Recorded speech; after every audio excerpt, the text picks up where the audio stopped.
Harry Broadman is a former American international trade negotiator who also served as a White House economic advisor to President George Bush Sr. Well, it's sort of par for the course between what the U.S. and China have been doing on trade for a long time.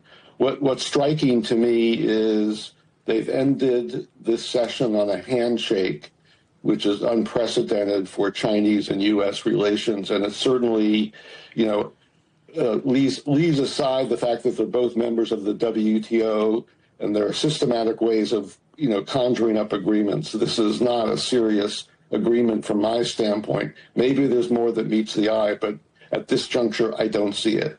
The mood music seems relatively positive. Some of us, of course, might remember, including you, the pattern that emerged during previous US-China trade talks back in 2018, 2019, when seemingly constructive in-person meetings like this then seemed to take a step back when the negotiating teams returned to their capitals. I mean, that's the danger here, isn't it?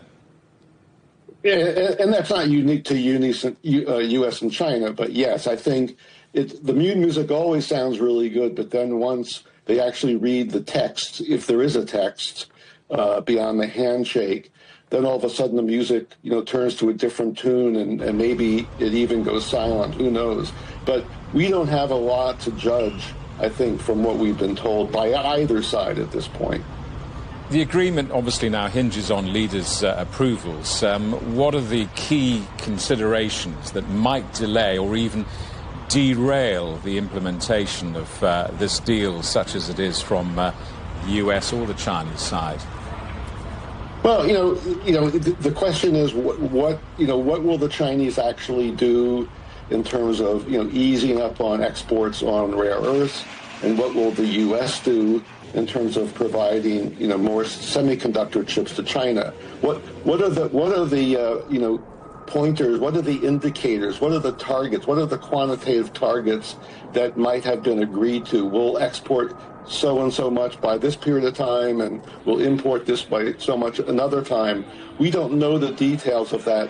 And when those are sketched out, if they are sketched out, in fact, and if they're presented for the world to see, which I think they should be, since, again, they both are members of the WTO, that would be a way of assessing. That's the way the market will assess. And by the market, I don't mean just the financial markets. I mean the buyers and the sellers across the world, and including in China and the United States.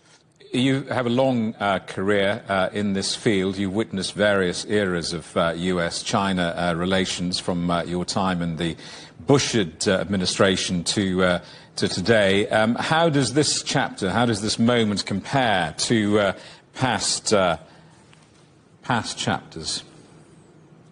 Well, the world has changed a lot. I mean, since I was negotiating trade deals in the Bush administration and the Clinton administration, China was not yet a member of the WTO. But putting that aside, these kinds of deals between any countries that are done by certain leaders and then, have to go back to their capitals and report to their heads of state, a lot can happen, and a lot, I'm sure, will happen between what was closed, when they both departed from London, and what they actually tell their bosses. And, on our side, and the U.S. side, you can be sure that Mr. Trump will probably try to rejigger the deal, as is his wont.